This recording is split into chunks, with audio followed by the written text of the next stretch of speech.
Автомобиль өткізетін пункттер істемейді. Сәлеметсіздер ме достар? Бізге жазылуды және де бір ғана лайк түймесін басуды ұмытпаңыздар. 2023 жылғы 1 және 2 қаңтарда Қытай-Қазақстан шекарасындағы автомобиль өткізу пункттері істемейді деп хабарлайды Мемлекеттік кірістер комитетінің баспасөз қызметі.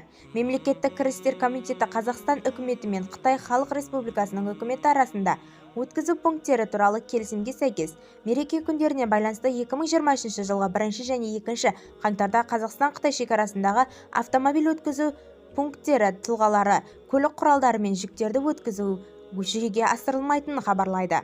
Қазақстан-Қытай шекарасындағы темір жол өткізу пункттері штаттық режимде жұмысын жалғастырады. Тасымалдаушылар және барлық шекараларын кесіп өтуге ниет білдірушілерге енгізілген шектеуге еске сала отырып өз бағыттарын алдын ала жоспарлауын сұраймыз деп хабарлайды ресми хабарда. Бізді тамашалауды жалғастырыңыз және де достарыңызға бөлісуді ұмытпаңыздар.